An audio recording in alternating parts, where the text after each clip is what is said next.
dapat dilangsungkan apabila dihadiri paling sedikit 2/3 bagian dari jumlah seluruh saham dengan hak suara yang sama. Sehingga sehubungan dengan hal tersebut, selanjutnya sebelum rapat ini dimulai, saya ingin menanyakan kepada Ibu Notaris mengenai berapa jumlah seluruh saham dengan hak suara yang hadir atau diwakili dalam rapat ini, serta apakah jumlah saham tersebut telah memenuhi quorum kehadiran untuk penyelenggaraan rapat. Terima kasih Bapak Pimpinan Rapat.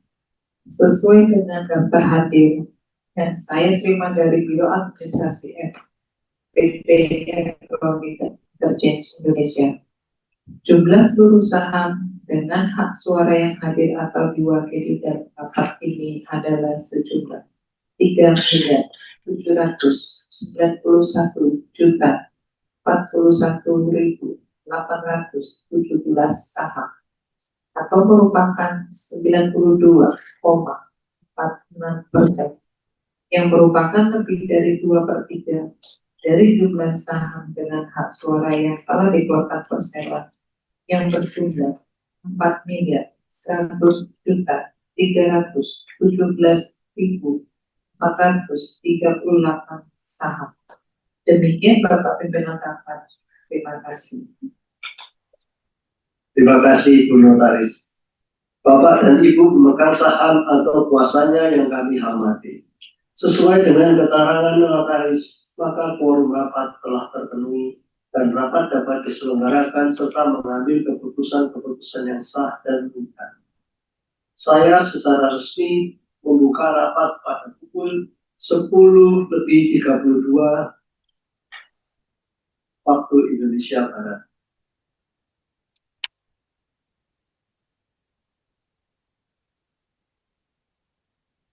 Sesuai dengan pemanggilan rapat, maka acara rapat adalah sebagai berikut. 1. Persetujuan peningkatan modal dasar, modal ditempatkan, dan modal disetor perseroan sehubung dengan pembagian dividen saham yang berasal dari kapitalisasi saldo laba perseroan untuk tahun tubuh yang berakhir pada tanggal 31 Desember 2025. 2. Persetujuan perubahan pasal 3 Anggaran Dasar Perseroan tentang maksud dan tujuan serta kegiatan usaha perseroan. Selanjutnya, penjelasan singkat mengenai kondisi umum perseroan berdasarkan pasal 39 ayat 3 huruf A POJK nomor 15/2020 adalah sama dengan yang telah kami sampaikan pada rapat umum pemegang saham yang dilaksanakan sebelum rapat ini, dan mengenai ketentuan mekanisme pengambilan keputusan terkait dengan rapat dan tata cara penggunaan hak dari para pemegang saham atau kuasanya yang sah yang hadir untuk mengajukan pertanyaan dan atau pendapat adalah sebagaimana yang tercantum dalam tata tertib yang telah diinformasikan kepada para pemegang saham atau kuasanya yang sah melalui situs web perseroan dan situs web isi.gisi, di mana pokok-pokoknya telah dibacakan oleh MC pada saat rapat umum pemegang saham tahunan. Selanjutnya, marilah kita mulai membicarakan mata acara rapat, yaitu mata acara pertama rapat. Persetujuan peningkatan modal dasar, modal ditempatkan, dan modal disetor perseroan sehubungan dengan pembagian dividen saham yang berasal dari kapitalisasi saldo laba perseroan untuk tahun tubuh yang berakhir pada tanggal 31 Desember 2020. Penjelasan mengenai mata acara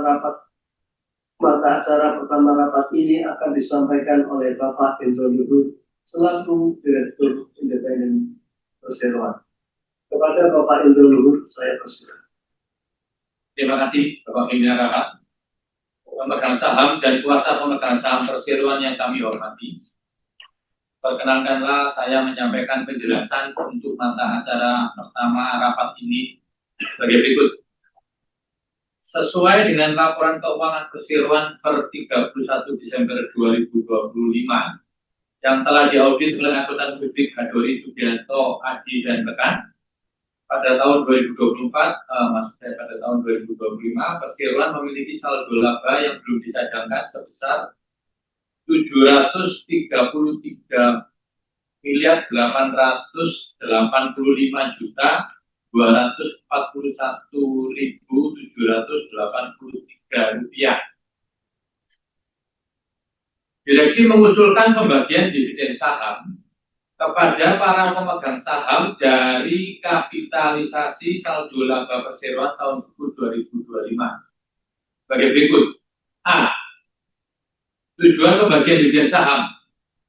Yang pertama, meningkatkan modal di store agar memperkuat struktur permodalan perseroan sehingga mempermudah memperoleh alternatif pendanaan untuk pengembangan usaha. Yang kedua, meningkatkan distribusi laba perseroan kepada pemegang saham tanpa membebani kemampuan keuangan perseroan. Yang ketiga, menambah jumlah saham beredar sehingga likuiditas saham perseroan meningkat.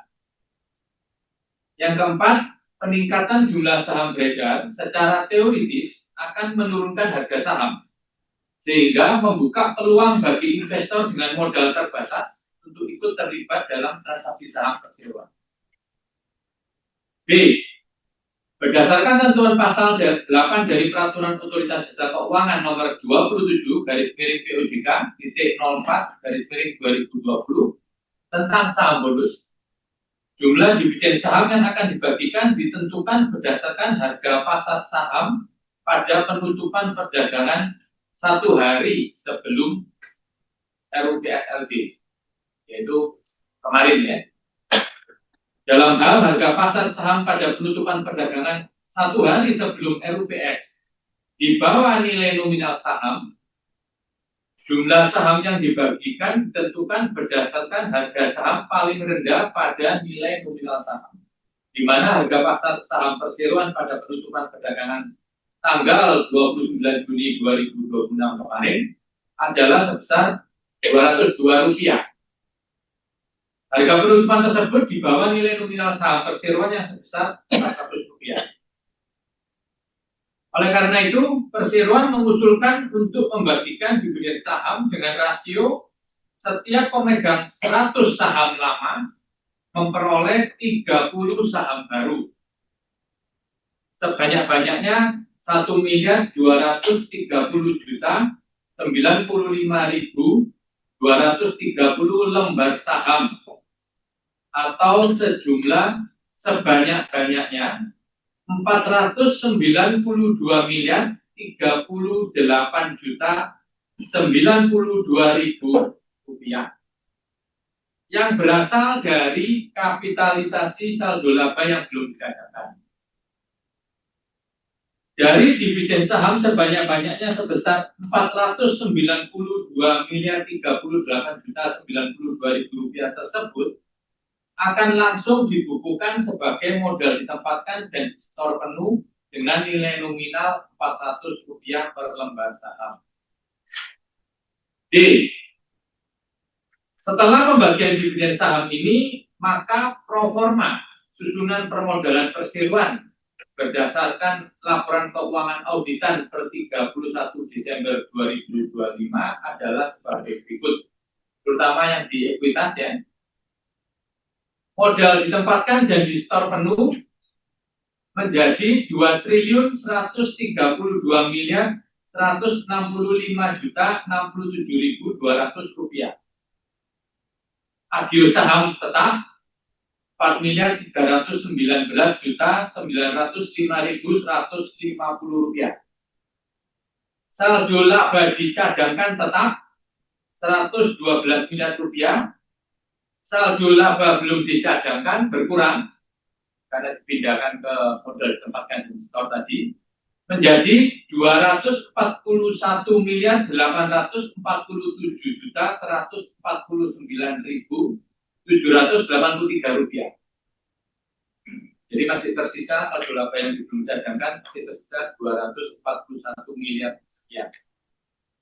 Komponen ekuitas lain tidak berubah, minus 853.649.534 rupiah.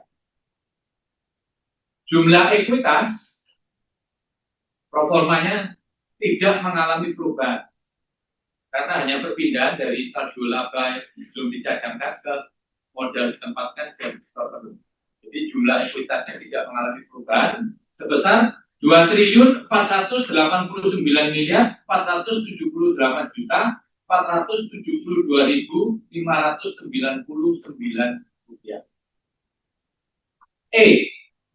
Pembagian dividen saham kepada pemegang saham perseroan dilakukan dengan pembulatan ke bawah dan perseroan tidak akan mengeluarkan saham yang tidak dapat ditentukan kepemilikannya atau biasa disebut saham sisa. F. Sesuai dengan Undang-Undang Nomor 11 Tahun 2020 tentang Cipta Kerja Pasal 111, pokok perubahan Pasal 4 Ayat 3 huruf F, tentang penghasilan yang dikecualikan dari objek pajak serta Peraturan Menteri Keuangan Nomor 18/03/2021 tahun 2021 tentang pelaksanaan Undang-Undang Nomor 11 Tahun 2020 tentang Cipta Kerja Pasal 14 dan 15 sebagaimana telah diganti sebagian oleh Peraturan Menteri Keuangan Nomor 81 Tahun 2024 tentang ketentuan perpajakan dalam rangka pelaksanaan sistem inti administrasi perpajakan. Perlakuan pajak atas dividen saham adalah sebagai berikut. Yang pertama, bagi pemegang saham yang merupakan wajib pajak dalam negeri tidak dikenai pajak penghasilan. Saya ulang ya. Bagi pemegang saham yang merupakan wajib pajak dalam negeri tidak dikenai pajak penghasilan.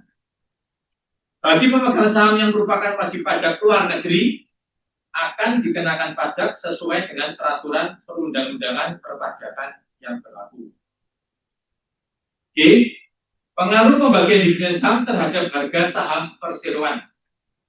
Pembagian dividen saham dilakukan secara proporsional kepada seluruh pemegang saham perseroan sesuai dengan kepemilikannya. Demikian pula nilai investasi pemegang saham pada saham perseroan, baik sebelum maupun sesudah pembagian dividen saham adalah tetap atau sama, tidak berubah. Pembagian dividen saham yang berasal dari kapitalisasi saldo laba menggunakan harga pasar saham penutupan perdagangan 1 hari sebelum RUPSLB tanggal 30 Juli 2026. Dengan demikian, setelah tanggal penentuan data pemegang saham recording date yang berhak atas dividen saham, harga pasar per unit saham perseroan Indonesia dapat terpengaruh sebanding dengan rasio pembagian dividen saham. Dengan pembagian dividen saham ini, jumlah unit saham perseroan di pasar akan bertambah diikuti dengan adanya penyesuaian harga saham perseroan setelah pembagian dividen saham. Dengan demikian, diharapkan penyebaran saham perseroan akan lebih merata di masyarakat dan saham perseroan menjadi lebih liquid serta lebih mencerminkan kinerja perseroan. Nah, sehubungan dengan adanya rencana pembagian dividen saham tersebut, maka perseroan harus meningkatkan modal dasar. Karena adanya perpindahan dari saldo laba belum dicadangkan ke modal ditempatkan di store melebihi modal dasar. 492 miliar dipindahkan tadi melebihi modal dasar, sehingga modal dasar harus ditingkatkan.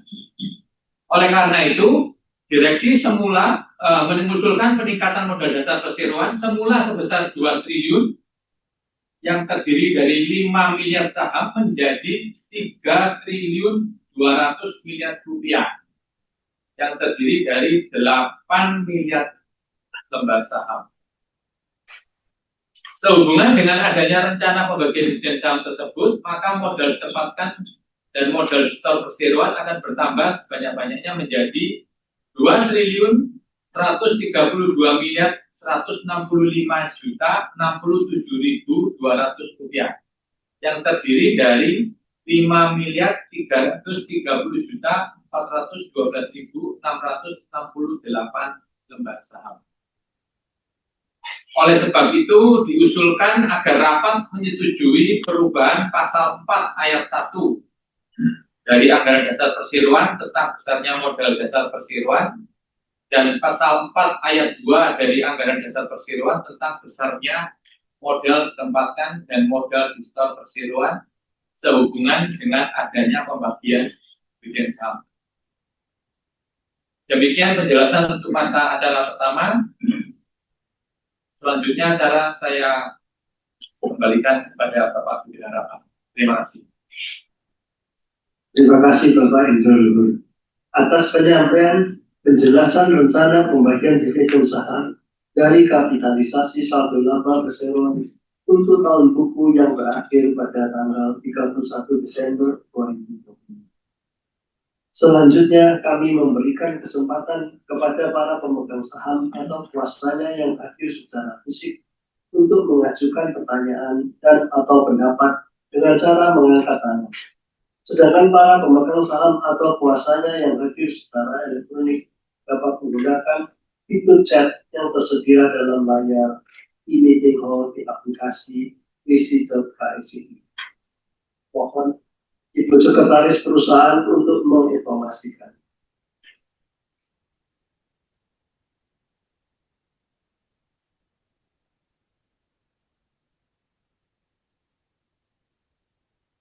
Terima kasih Bapak Pimpinan Rapat.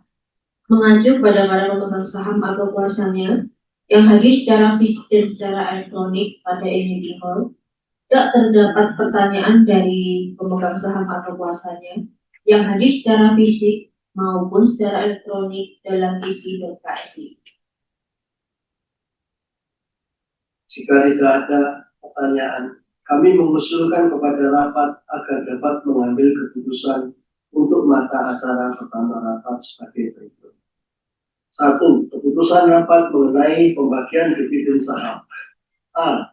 Membagikan dividen saham yang berasal dari kapitalisasi saldo laba yang belum dicadangkan perseroan sampai dengan akhir tahun buku 2025 kepada seluruh pemegang saham yang namanya tercatat dalam daftar pemegang saham perseroan pada hari Jumat tanggal 10 Juli 2026 sampai dengan pukul 16.00 waktu Indonesia Barat, dan dilakukan secara proporsional dengan kepemilikan saham dari setiap pemegang saham.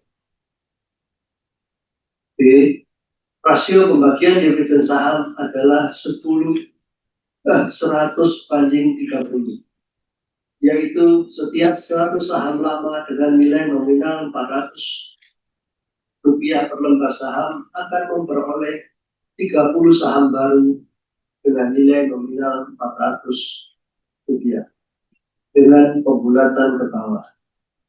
Jumlah saldo laba yang dikapitalisasi atas dividen saham sebanyak-banyaknya sebesar Rp492.038.092.000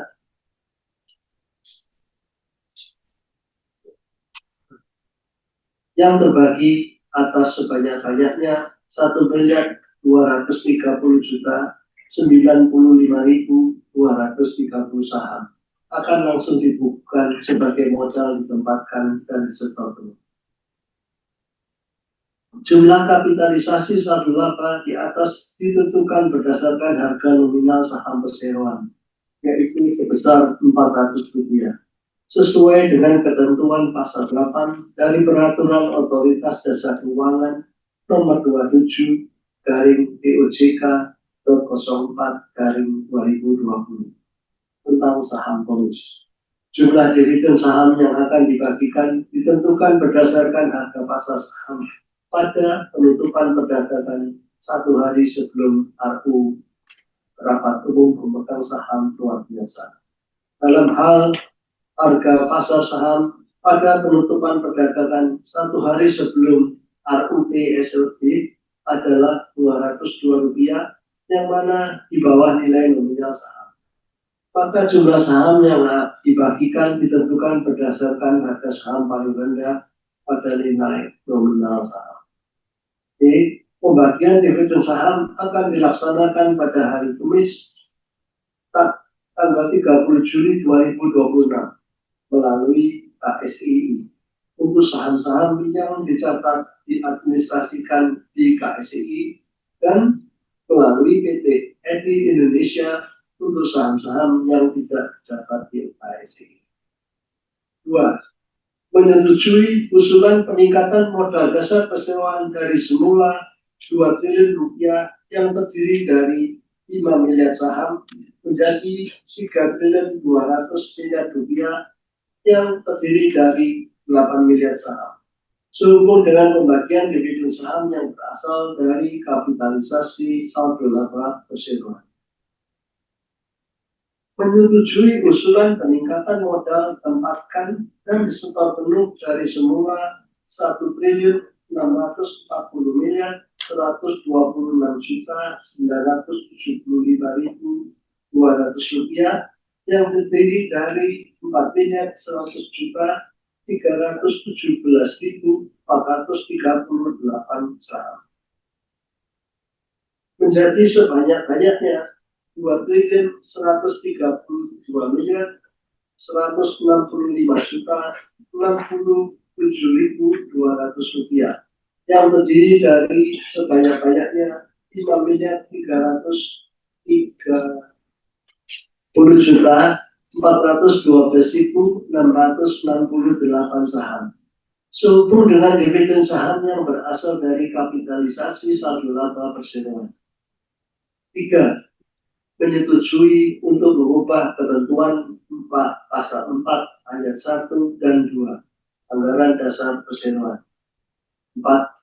Memberi kuasa dan wewenang kepada direksi perseroan dengan hak memindahkan kuasa untuk pada waktunya nanti meningkatkan modal dasar, modal ditempatkan, dan modal disetor perseroan sehubungan dengan pembagian dividen saham tersebut. Termasuk namun tidak terbatas pada membuat akte perubahan anggaran dasar sehubung dengan peningkatan modal dasar, modal ditempatkan, dan modal disetor tersebut, serta perubahan anggaran dasar sesuai dengan diusulkan dalam rapat tersebut, serta memberikan kuasa dan wewenang kepada direksi perseroan untuk menyatakan keputusan dalam acara rapat tersebut dalam akta tersendiri di hadapan notaris, termasuk menyampaikan pemberitahuan kepada Menteri Hukum Republik Indonesia, mendaftarkan dan mengumumkannya, serta melakukan segala sesuatu yang diperlukan dan diisyaratkan oleh perundang-undangan yang berlaku. 5. Menyetujui dan memberikan kuasa kepada direksi perseroan untuk melaksanakan segala tindakan yang diperlukan sehubungan dengan pembagian dividen saham yang berasal dari kapitalisasi saldo laba perseroan, termasuk tetapi tidak batas pada A. Mendaftarkan dan menitipkan saham perseroan dalam penitipan kolektif PT Custodian Central Effect Indonesia atau KSCI sesuai dengan peraturan Custodian Central Effect Indonesia, dan B. Menyatakan seluruh saham perseroan yang telah dikeluarkan dan disetor penuh pada Bursa Efek Indonesia dan dalam daftar pemegang saham perseroan pada Biro Administrasi Efek. 6. Mendelegasikan dan memberikan kewenangan kepada Dewan Komisaris Perseroan untuk melaksanakan keputusan para pemegang saham, termasuk A. Menyatakan realisasi atau pelaksanaan pengeluaran atau penerbitan saham dalam rangka pembagian dividen saham yang berasal dari kapitalisasi saldo laba perseroan. B. Mengeluarkan saham-saham baru dalam simpanan perseroan, termasuk menyatakan dalam akte notaris mengenai peningkatan modal dasar, modal ditempatkan, dan modal disetor perseroan sebagai realisasi pengeluaran dividen saham yang direksi anggap sesuai. C. Menandatangani, menyampaikan, mengajukan, mendaftarkan, dan atau mengumumkan semua perjanjian, sertifikat, akte, formulir, surat, dan atau dokumen lainnya dalam bentuk akte notaris dan atau dalam bentuk lainnya yang dibutuhkan.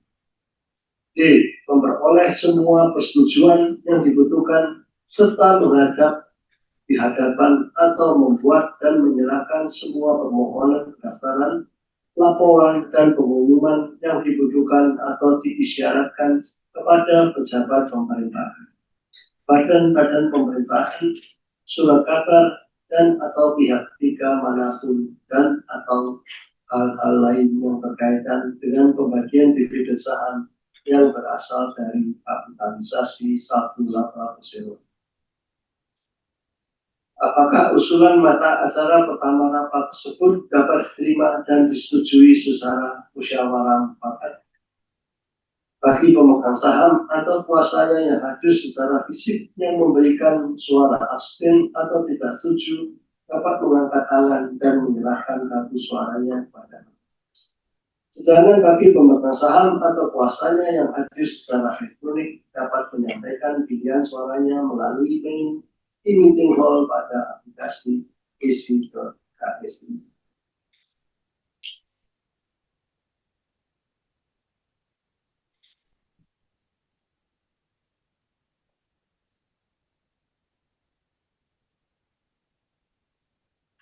Ibu Sekretaris Perusahaan, mohon menginformasikan data pemungutan suara pemegang saham atau kuasanya yang hadir secara fisik dan diikuti pada sistem isi.isi untuk mata acara pertama.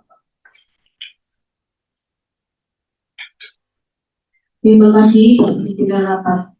Setelah memeriksa, tidak ada pemegang saham atau kuasanya yang hadir secara fisik dan elektronik yang memberikan suara tidak setuju atau abstain melalui formulir pemungutan suara maupun e-voting pada sistem isi.ksi. Oleh karena tidak ada pemegang saham atau kuasanya, baik yang hadir secara fisik maupun elektronik, yang menyatakan tidak setuju atau abstain, maka saya simpulkan rapat dengan musyawarah mufakat memutuskan untuk menyetujui usulan mata acara pertama rapat tersebut.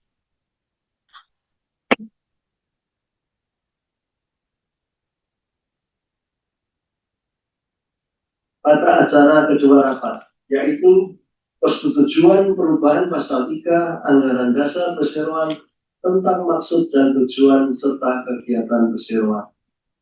Penjelasan mengenai mata acara kedua rapat ini akan disampaikan oleh Bapak Barli Leoponco selaku Direktur Perseroan. Kepada Bapak Barli Leoponco saya persilakan.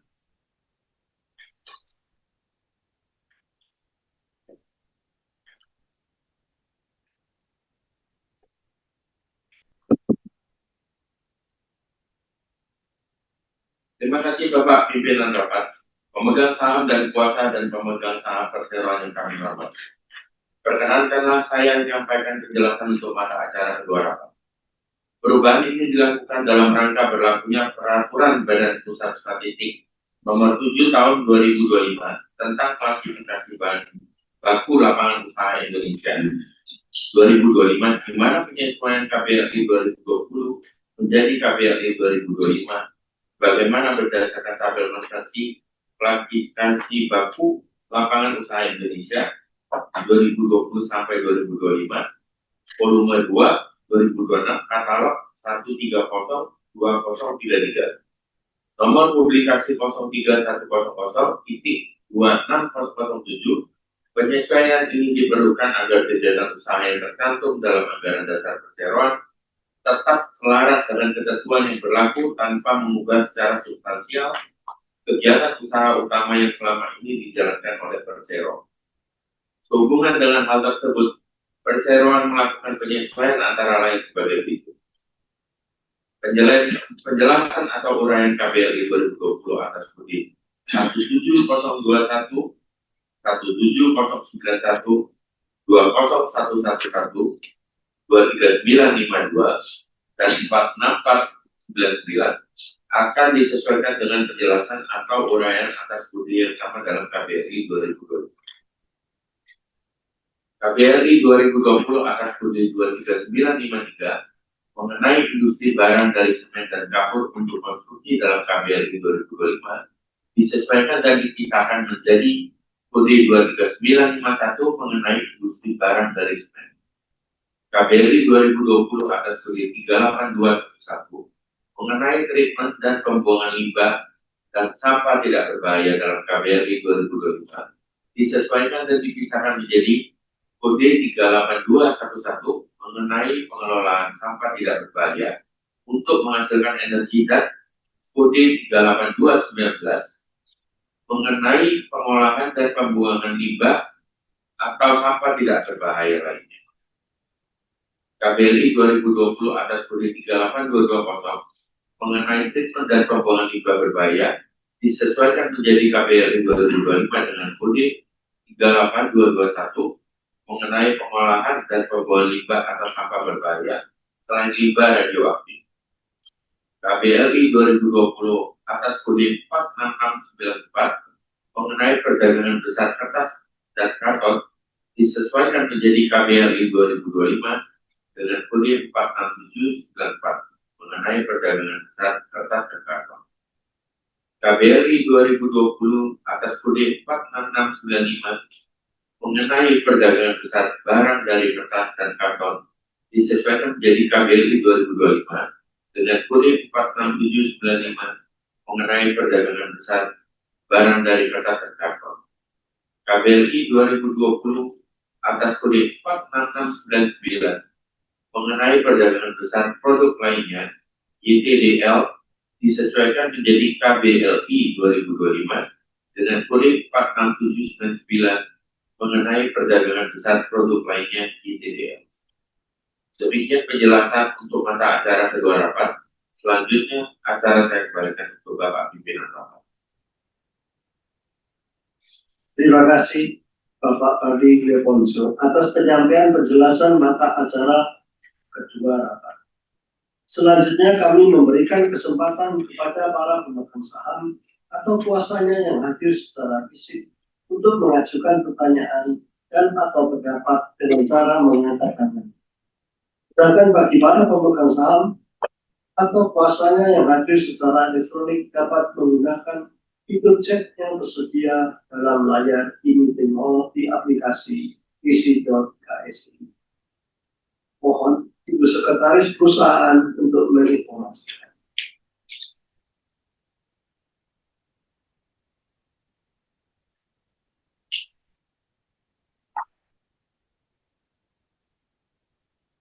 Terima kasih Bapak Pimpinan Rapat. Mengacu pada para pemegang saham atau kuasanya yang hadir secara fisik dan secara elektronik pada e-meeting hall, tidak terdapat pertanyaan dari pemegang saham atau kuasanya yang hadir secara fisik maupun secara elektronik dalam isi.ksi. Jika tidak ada pertanyaan, kami mengusulkan kepada rapat agar dapat mengambil keputusan untuk mata acara kedua rapat sebagai berikut. 1. Menyetujui perubahan pasal 3 Anggaran Dasar Keseluruhan agar sesuai dengan peraturan Badan Pusat Statistik nomor 7 tahun 2023 tentang klasifikasi baku lapangan usaha Indonesia serta tabel konversi klasifikasi baku lapangan usaha Indonesia untuk 2020 sampai 2025. Volume 2 2026. Katalog 1302033, nomor publikasi 03100.26.007 sehingga selanjutnya menjadi berbunyi sebagai berikut. Maksud dan tujuan serta kegiatan usaha pasal 3. 1. Maksud dan tujuan perseroan ialah berusaha di bidang A. Industri, B. Penyediaan air, pengelolaan air limbah, penanganan limbah, dan remediasi. C. Perdagangan besar dan eceran. 2. Untuk mencapai maksud dan tujuan tersebut di atas, perseroan dapat melaksanakan kegiatan usaha sebagai berikut. I. Kegiatan usaha utama. A. Industri kertas dan papan kertas bergelombang. Kode KBLI 17021. B. Industri kertas tisu. Kode KBLI 17091. 2I.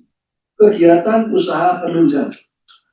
A. Industri asam, basa, dan garam anorganik kode KBLI 20111. B. Industri barang dari semen kode KBLI 23951. C. Industri barang dari kapur kode KBLI 23952. D. Pengelolaan sampah tidak berbahaya untuk menghasilkan energi kode KBLI 38211. E. Pengelolaan dan pembuangan limbah atau sampah tidak berbahaya lainnya kode KBLI 38219. F. Pengelolaan dan pembuangan limbah atau sampah berbahaya selain limbah radioaktif kode KBLI 38221. D. Perdagangan besar berbagai barang dan perlengkapan rumah tangga lainnya YTDL kode KBLI 464-9.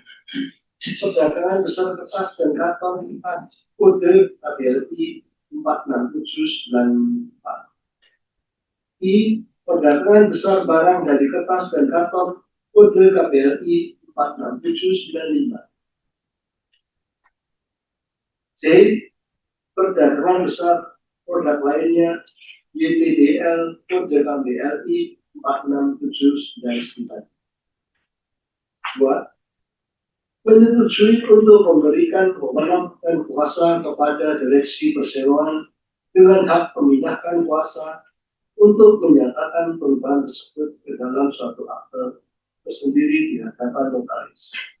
Membuat atau meminta untuk dibuatkan serta menandatangani segala akte yang dibuat di hadapan notaris sehubung dengan hal tersebut, termasuk tetapi tidak terbatas menyampaikan pemberitahuan kepada Menteri Hukum Republik Indonesia dan melaporkan kepada instansi yang berwenang lainnya, serta melakukan segala sesuatu yang diperlukan dan diisyaratkan oleh perundang-undangan yang berlaku. Apakah usulan mata acara kedua rapat tersebut dapat diterima dan disetujui secara musyawarah mufakat? Bagi pemegang saham atau kuasanya yang hadir secara fisik yang memberikan suara abstain atau tidak setuju dapat mengangkat tangan dan menyerahkan kartu suaranya kepada petugas. Sedangkan bagi pemegang saham atau kuasanya yang hadir secara elektronik dapat menyampaikan pilihan suara melalui menu meeting hall pada aplikasi isi.aec.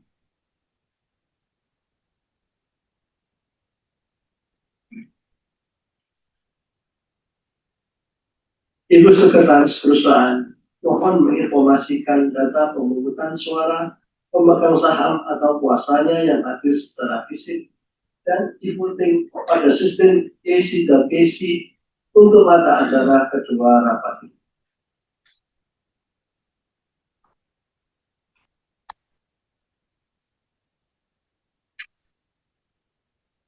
Terima kasih Bapak. Telah memeriksa terdapat pemegang saham atau kuasanya yang hadir secara elektronik pada meeting hall yang memberikan suara tidak setuju melalui e-voting pada sistem isi.ksi.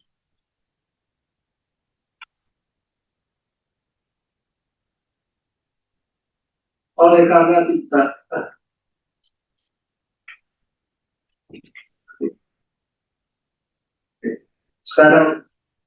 Sekarang marilah kita melanjutkan acara dengan pemungutan suara untuk memutuskan usulan tersebut.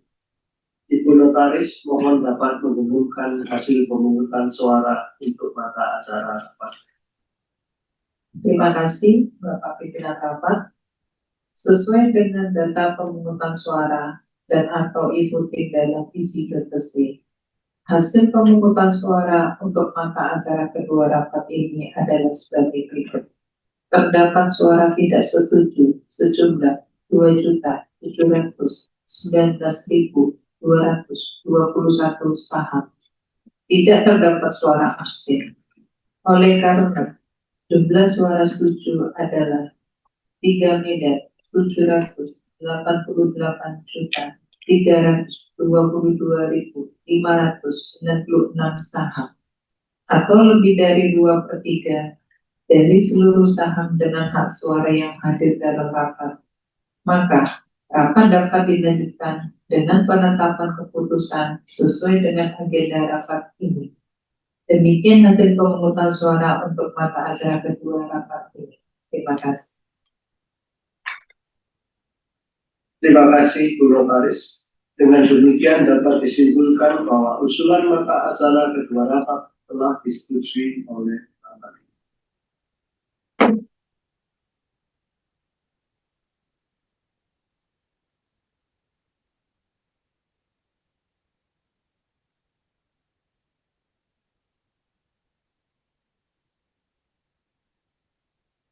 Bapak dan Ibu para pemegang saham PT Sukarma Tbk atau kuasanya yang hadir secara fisik maupun elektronik melalui isi.isi.